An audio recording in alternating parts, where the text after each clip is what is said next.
Hello everyone and welcome to the next session. My name is Zoe Sinclair and I am the co-founder of the This Can Happen conference. I'm delighted to welcome you to this session where we will be addressing mental health at boardroom level. I'd love to introduce you to the people that have very kindly agreed to be part of this leadership panel here. So first of all, in the studio next to me, I have Paul Kossel from ISG. Right.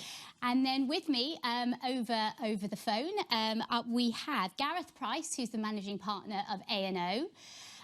We have Peter Flavel, the chief executive of Coots, who has very kindly agreed to step in because Alison Rose, the CEO of NatWest Group, wasn't able to make it today. So a very special thank you to you.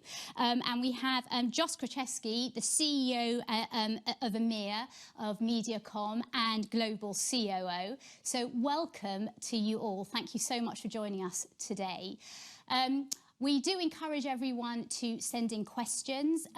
They will be anonymous when you first send them in, so don't worry if you can't see them, and they're all going to come through to us on the studio, so we will get to them towards the end of this discussion. So Gareth, first of all, just coming to you, you are fairly new to the role as managing partner and leader at A&O. The legal sector is a high performance, fast-paced industry. In this context, why is it so important for you that you're able to build a mentally healthy environment for your partners and staff? How can you do that? Thanks, Zoe. That's right. I am very new in the role.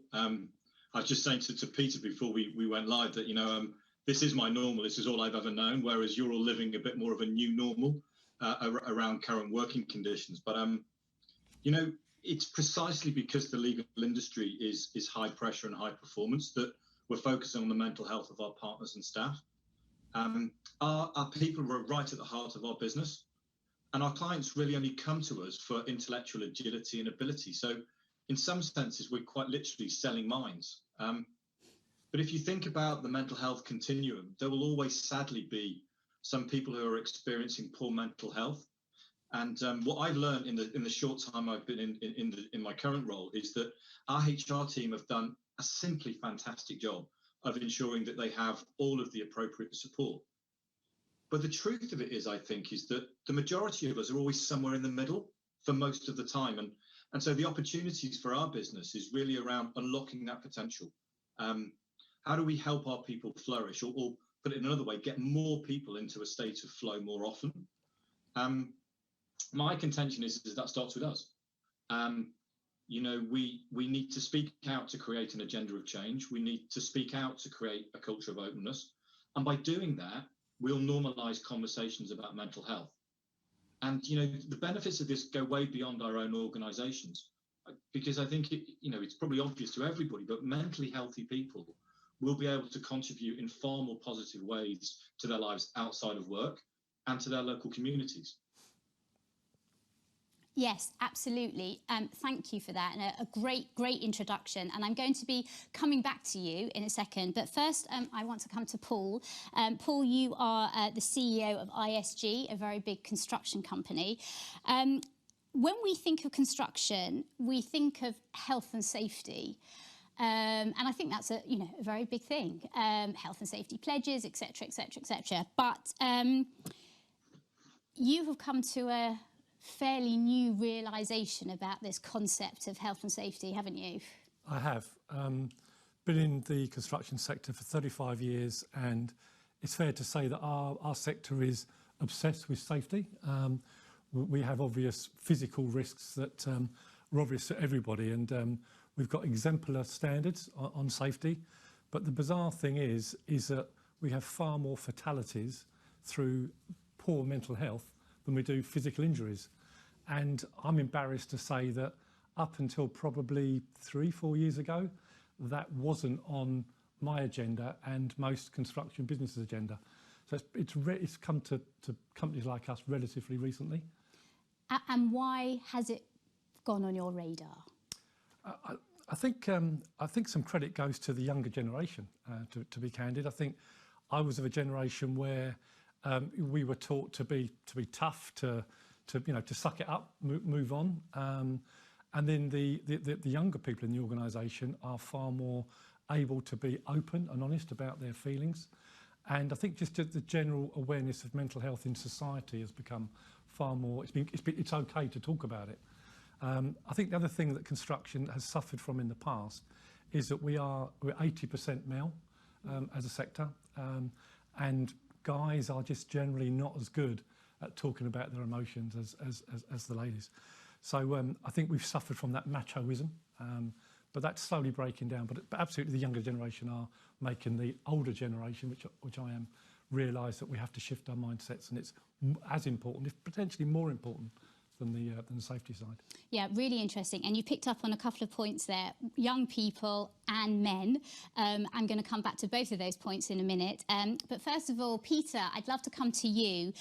Explain how you first started thinking about mental health. And I know also we talked about before the difference between pre-COVID and COVID and working towards post-COVID. Yeah.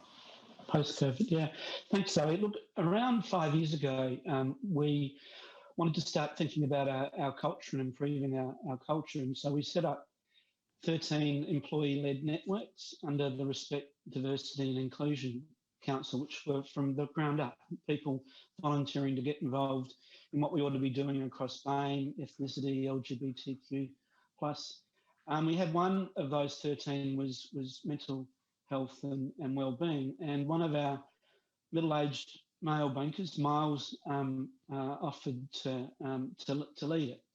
A seemingly very successful, very balanced, humorous chap, and he was due to he did an update on what was happening on the well-being front, mental illness front, to a town hall, which we have every quarter or so, perhaps 6 times a year. And unbeknown to us, he shared for the first time his personal experience, and we weren't expecting that. And it was from the heart. It was very powerful how he'd faced into some challenges that none of us had any idea that he was facing, and how through help he'd come through that, and he wanted to share that. It was a wake-up call. It was a wake-up call to young and old, male and female.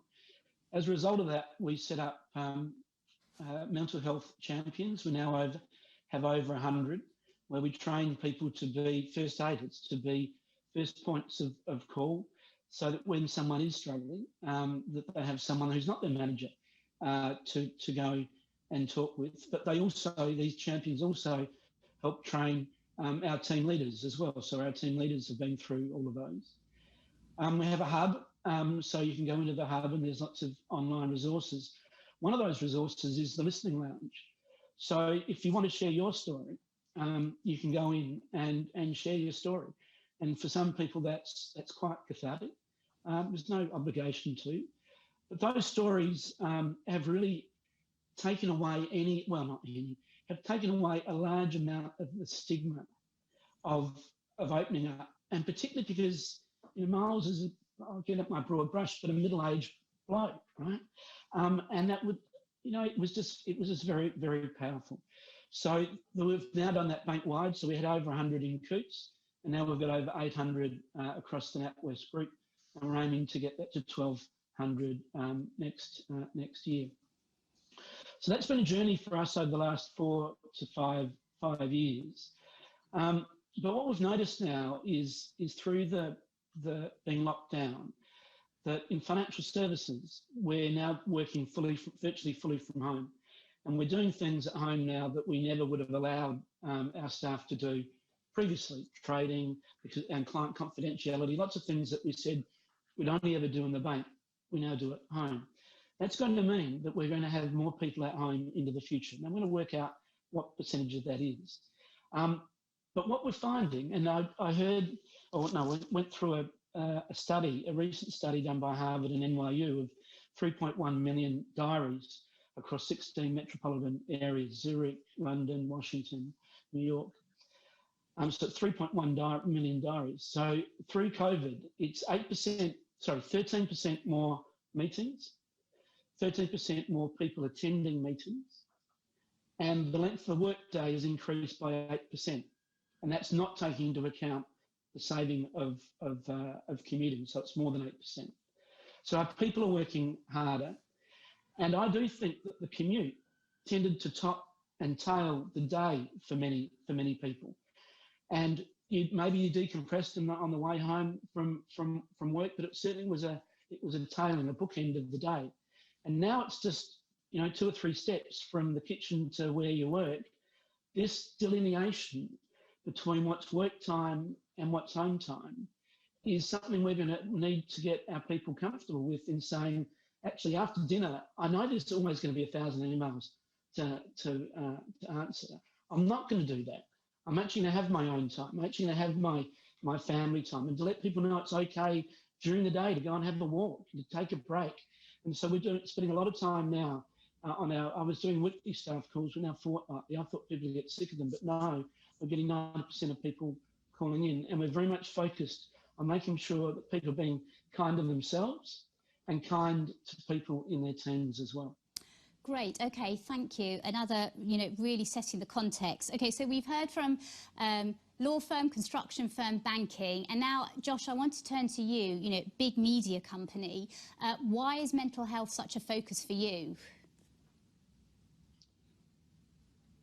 Well, it evolved organically, if I'm honest with you. So when I was running the UK agency I started running it in 2016. I was quite keen, from my personal experience, I felt that technology had created a situation where we're just always on. And, Peter talked about it a bit there, the fact that it's very difficult to switch off from work. And, my personal experience has been that when I'm quite stressed with work, or I have anxiety that's linked to the amount of work that I've got on, it affects my sleep.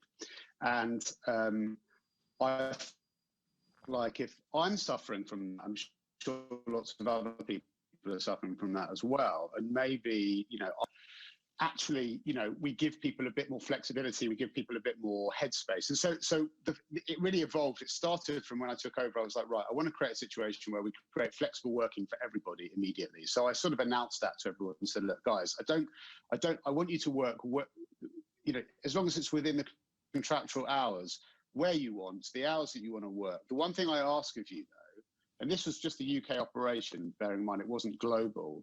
One thing I ask you is, if you are someone who wants to leave work at 3 o'clock and then pick up work later on in the evening, that's fine. But please don't email your colleagues after 7 o'clock at night or in the weekends, because I really want people to be able to have headspace. Because honestly, my personal experience was, when I stopped reading emails after 7 o'clock, I sleep better at night. So anyway, that was kind of the beginning of it. It was more about well-being, really. But then we always do, inclusivity has always been quite a big part of our culture, not really mental health and well-being, but we had your co-founder, Johnny, and Neil come in and talk about their story about Man on the Bridge. And they told their story, and it was very emotional, and there wasn't a dry eye in the room. And it sort of communicated to me quite clearly that mental health really resonated with people, and it was very, very important. So then we kicked off a whole program, and I won't go into the details of the program, but a lot of what we just heard from Peter is similar things. We got a mental health ally program. It's very bottom up. They do kind of similar things to first aiders, but also a lot more like it's a real ERG, and they drive loads of initiatives. And it's very much by the people for the people, and I think that's why it's quite powerful. Honestly, that was the kind of the reason for it. And I would say that the thing that's been most powerful, actually very similar to Coots, is when people told their own individual stories.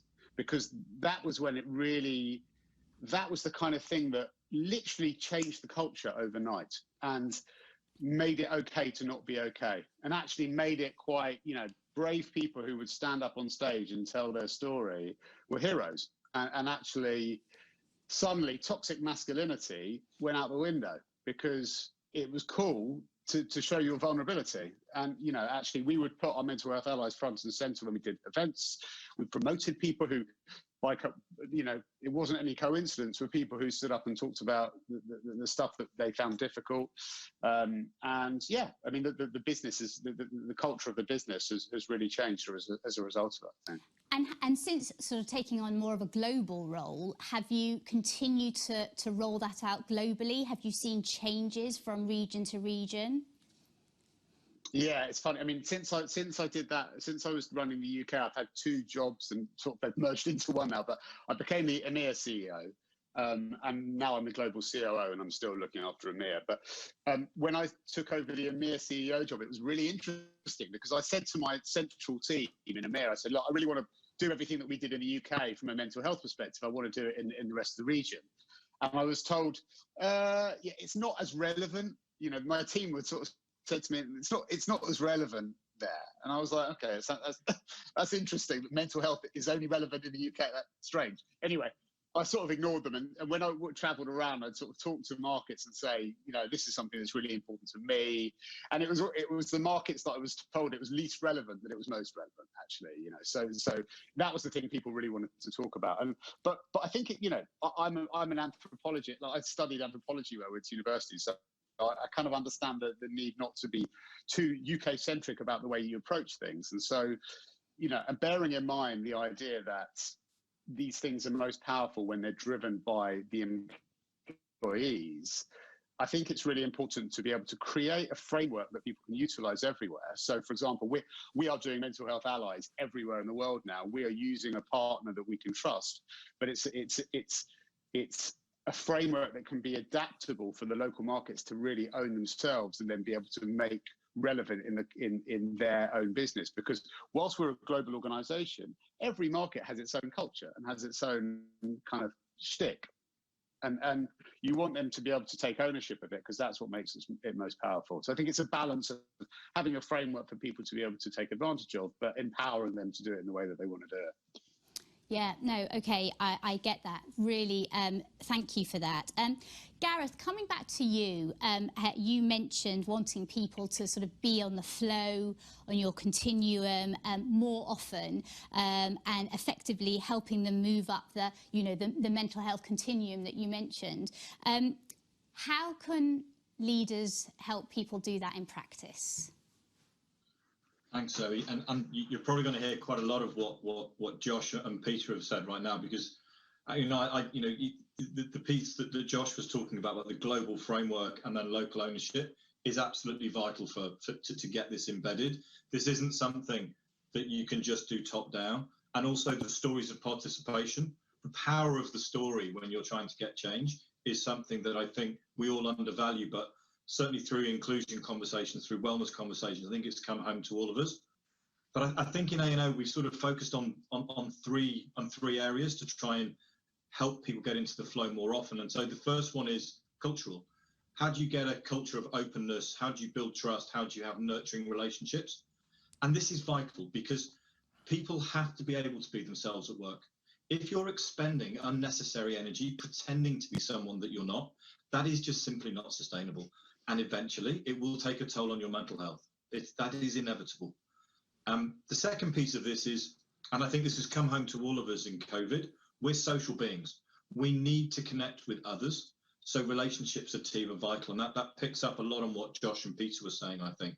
I read a report over the weekend, I think it was, that loneliness is now such a major concern. And some scientists are suggesting that it's actually as dangerous for our health as smoking or alcohol misuse. And, in my own family, I'm seeing the danger of loneliness for my parents. They're very, very far away and they're getting much older and they're trapped in the house. And I can see a decline in their mental wellness.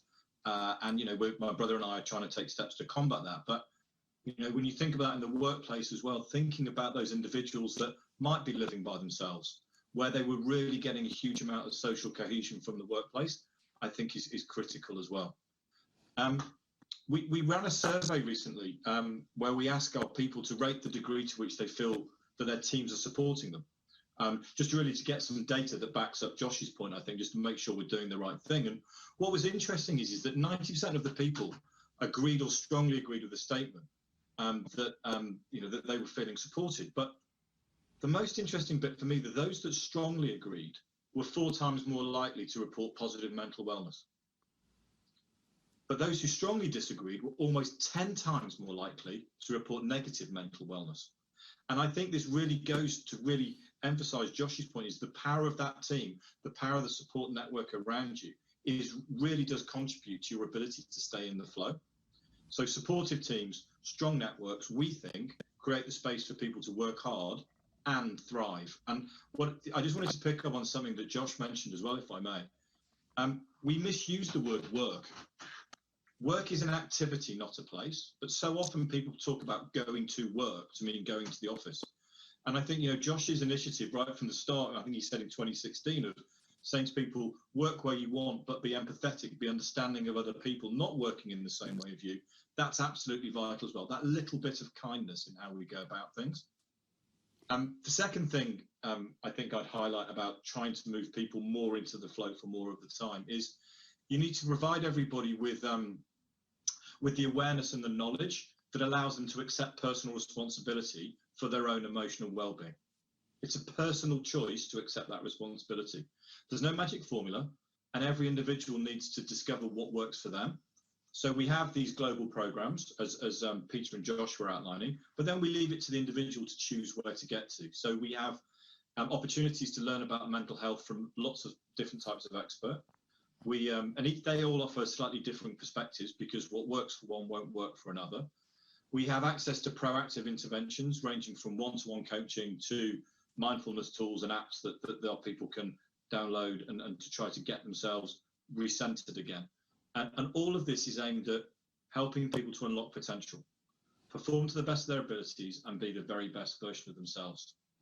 And then the final piece is again, Peter and Josh have covered this, so I'll be very brief. It's staying close to your people, but that doesn't mean top down. That means bottom up.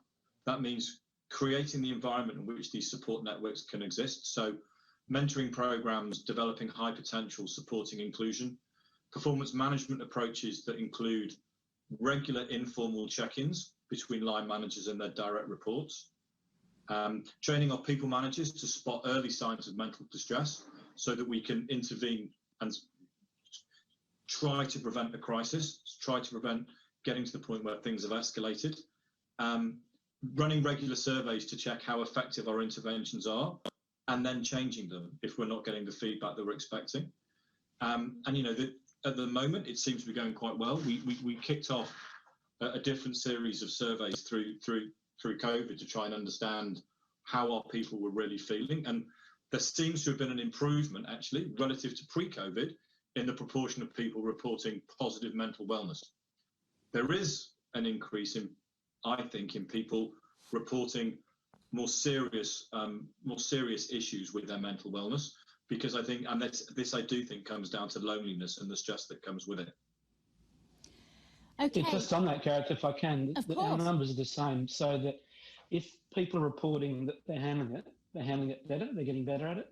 And if they're reporting that they're not handling it, actually, they're generally not, they're not handling it. And they're not. I'm not going to say they're getting worse, but it's a growing issue for them. That's right, and I think this second lockdown piece, we had the hope, and then we had it taken away. It's the uncertainty that I think that is really, really causing some of our people, real challenges. And you have to be alive to that, don't you? All of our businesses are powered by people. We use technology to different extents, but every last one of them is powered by people. And I think some people, we're going to get in the news now around a Christmas relaxation followed by tears. There's just more and more uncertainty for people, and providing supportive networks within the office, allowing the teams to come together to support each other, explaining to people that this is something that matters to you. They're all the ways that I think that we can help individuals. Yeah, the other thing too, Gareth, is that, and I know this is so obvious, sounds trite, but everyone's got a different situation at home. And early on in the COVID working from home, I asked one of our young bankers, female bankers, just to tell us about her day. And she said that she'd moved, she was sharing a flat in London, central London, with people of her age, but she'd moved in with mum and dad through the first lockdown. And they're in a 2-bedroom apartment. And so every time she's talking to a client, the parents have to move into their bedroom so that they don't overhear the client conversation. Now, until I heard that, I went, oh, wow, as simple as that. And it just reinforced to me that everyone is in a different situation. So we really try and, in our meetings, ask people to check in and check out at the start of the meeting and at the end of the meeting, because in Zoom, it's really easy just to jump straight into the agenda, get it done, move on. And we're missing that personal interaction that I think Josh was talking about earlier as well. Sorry, Zoe. No, please don't apologise. It's great. I want to say something not controversial, but I hope it's not out of turn for me saying this. And Paul, I'm going to come to you first on this. We have a very powerful panel here, 4 senior men. Actually, the bracket of people that, in theory, we're told don't necessarily talk about mental health, but you all are, and you're making it actually sound quite easy to talk about it. Not every leader does talk about it in the way you do. I don't know whether you were all brought up in this way to talk about your mental health, but I know, Paul, we spoke before, this wasn't the way you were brought up. So how is this change coming about, and how can we persuade other leaders to be joining in this conversation with you? I mean, for me, it sounds a bit too easy and a bit too, everything is very rosy and all our companies are talking about mental health, but that's not true. No, I agree. And I find it fascinating. We work with lots of different sectors in construction, including the sectors represented on this call. And it fascinates me, being a CEO, you engage with other sectors and they all say everything is important. Sustainability, diversity, mental health, health safety, the traditional safety, all these things. And what my experience has shown me over the years is that a few of them really do mean it, most don't. And of course they have to pay lip service to it. So I think there's a reality check about the people that lead businesses in all the sectors doing what they do.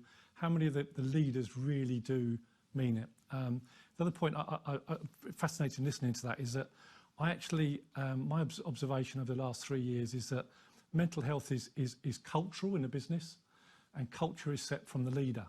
So unless you create a culture, an environment for your people where it's okay to be vulnerable, it's okay to reach out for help, then those people probably won't, and that creates problem in itself. So I do see as a leader that I feel this responsibility.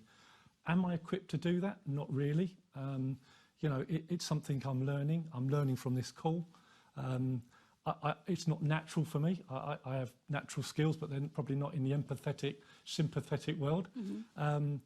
So, I'm needing to surround myself with people, listen, learn, and then somehow make sure it's embedded in the organisation. The other point I find fascinating is that I'm a great believer that if leaders mean something, they measure it.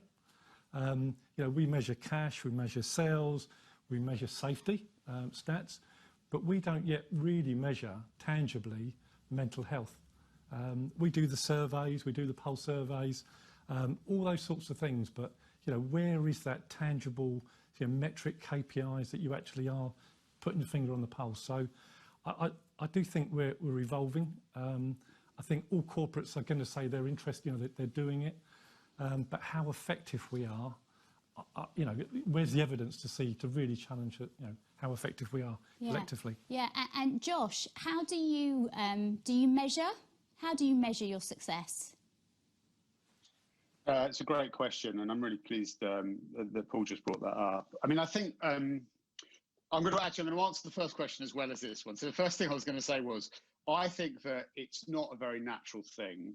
I don't think leaders do necessarily feel, I can't speak for all leaders, obviously, but I don't think leaders do necessarily naturally go, right, I'm going to just completely open myself up and be completely vulnerable. I think it's quite that you do, it is quite a difficult thing to do. And I think when I first talked about the idea that I struggled with anxiety and couldn't sleep at night, I definitely sort of felt like it was almost like I was coming out in some way by saying it. The first time I said, I thought, oh God, I can't believe I'm going to say this. It's like, it's going to show weakness. People are going to think I'm weak. And And then I did it, and then people were like, yeah, so what, sort of thing. You know, everyone has that. And I think so. I think it's important that I think it's really important that leaders lead by example. B, I think it's really important that people stand up for what they really care about. And you know, I think people can see when you're being authentic and when you're not, and people can see straight through it. So you know, for me, it's been quite easy because I do care about it. On reporting, I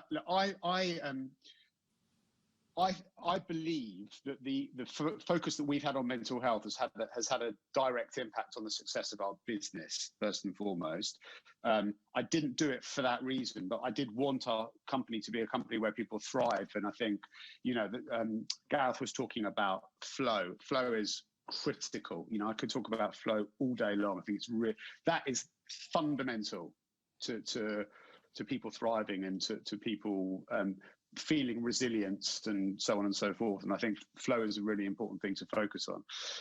But I think companies have a responsibility to report what they do in mental health and how they look after their people. And because I think there are some fantastic companies doing amazing work out there, and I think they should be a real example to everybody. And so I think it's an important thing for those guys to be for everybody to see the work that good companies are doing, but also equally, I think we should all be accountable to looking after our people. And I think too much, to Paul's point, there are people saying things but not necessarily following it up. So I would really love to see this debated in Parliament, actually, down the line. I know everybody, you know, post-COVID, but, you know, potentially in 2022, to actually look at company reporting on initiatives that they're doing. For what it looks like, I don't know. I've had a few conversations with a few different people about this, but I would like to see something actually concrete that companies have to report. Interesting, very powerful. I can see Gareth, Peter and Paul all sitting there thinking, that's very interesting.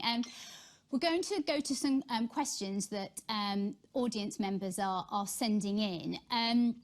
We've actually been through quite a lot. A lot of people asking, actually, Gareth, to you on how well do you think teams in organisations, senior leadership teams, actually react to the findings of pulse surveys? You said you do quite a lot. That's probably, I think there's been more pulse surveys done during these last few months in any organisation. And I suppose, you know, employees, staff members watching, are they really looked at? Is change made out of these pulse surveys? Absolutely. So we've made substantive change after each of the pulse surveys we've done, Zoe, since we started them pretty much at the start of the year.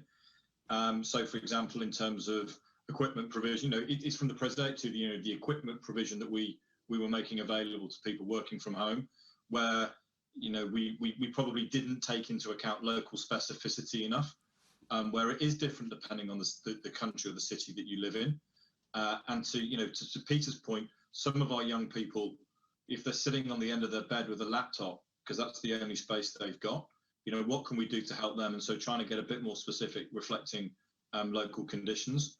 And then, you know, sort of picking up on Josh's point, I need to be a bit careful because I don't actually have this approved by my exco yet, but we are going to be introducing a wellbeing KPI, measuring each of the partners at Allen and Overy, and we are going to be providing essentially a target commitment towards D&I wellbeing and wellness, and so that is coming as a result of feedback from one of the pulse surveys around people wanting to see a greater visible commitment and a recognition that it was something that we really do care about by, as Josh says, measuring it. And so, yeah, we do respond to pulse surveys. I know there's a lot of cynics out there, okay? But the way I would look at it is what's the point in any CEO doing a pulse survey and then just putting it in the bin? That's just a simple waste of resources. Nobody's going to do that. So if you get your pulse survey, look at it, interrogate it, there's almost certainly something you can learn from it. And it might be really small, but that really small thing might make a huge difference to a huge number of people. Great, thank you, Gareth. And Peter, just coming to you, somebody has said, What can leadership do to ensure that those who demonstrate inappropriate or unhelpful behaviours around poor mental health are dealt with? Dealt with is quite a strong word, but maybe, you know, I suppose how do companies, you know, well, work with that? Well, we talk in our senior leadership team about not walking past things, and of course it relates to all types of behaviour, not just the one that's been asked about. And you know, when we do get to those very difficult situations, which happens for all of us, where there is a speak up or there's something's happened that shouldn't have happened, and there's an investigation, independent as it would be, and an outcome, and we've all got those. You know, they don't happen often. When they do happen, they're sensitive and they're difficult to deal with. And I can say to you that on the last couple, I've had to go and talk to some senior people, and in one instance on their record, and say they walked on past, that they didn't as a senior leader, and there was a view that if the behaviour that was seen wasn't part of my team or my part of the bank, then nothing to do with me. I'm going, sorry, in our parlance, if you're an MD or an ED, you a managing director or an executive director, you stand in my shoes, and if you see behaviour that isn't appropriate, then I'm going to hold you accountable for not taking the sort of action that I would take if I heard or saw it with my own eyes. It's a very difficult situation, but it's what I expect of our senior leadership team. Okay, great. We have literally a couple minutes left of this session. I can't believe how quickly it's gone. So I'd love to ask each of you to comment on, and you might have said it already, but just to sum up, what each of you can personally commit to when it comes to mental health for the coming year. So, Josh, I'm going to start with you. Well, I mean, I think I can commit to a lot of things, to be honest with you, because it's very important to me. But I suppose, you know, from an internal perspective, my commitment is to globalise our mental health agenda. From an external perspective, I'm going to, you know, I'm going to give some time to looking at the mental health reporting initiative, because I think it's something that we should be doing. Great. Peter, what are you going to commit to?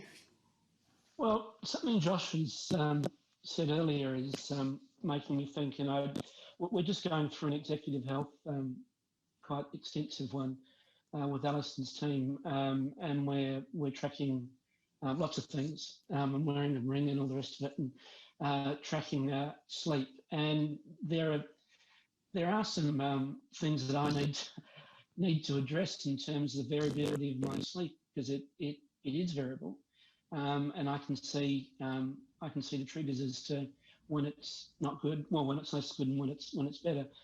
And so I am just working with the guys that I'm working with, first of all, from the personal level, but I'm going to share that actually, because I'm not sure that there's enough that's actually said about this sleep aspect that Josh touched on. Great. Okay, thank you. And Gareth, to you? That's a good question, Zoe. I think I'm going to tell more stories, actually. I've been quite, you know, I've always liked stories, and I've been quite inspired by listening to the panelists today. And I think if we can tell some more stories around great examples of being mindful in our interactions with one another, you know, just simple stuff, you know, using technology in a more effective way, you know, maybe be clear on a deadline. Maybe, you know, if you've got a soft phone, make sure your do not disturb is on when you don't want to be disturbed. Maybe, you know, maybe it's just, instead of having an hour-long Zoom call, schedule it for 45 minutes and put a break between them. And maybe telling some stories about that to try and to bring this to life, so that we make space in our day for that sort of kindness. Yeah, is I think something, you know, inspired by some of the things that particularly the panelists have mentioned, I'll be focusing on for the next 12 months. Thank you, Gareth. And Paul? Personally, be kinder, talk to more people. Already speak to 12 people a month as a metric. Learn to listen deeper, and then corporately put some tangible, measurable metrics into our business to really demonstrate that we truly care. Wonderful. Thank you, everyone, all the panellists for joining us today. I can see that they're all dedicated and really willing for change. So thank you all for sharing. And it seems like we've all learnt from each other as well. So everyone, we thank you for watching this particular session. And our next session on the hour is on understanding racism in the workplace and its impact on staff mental health. We hope to see you there.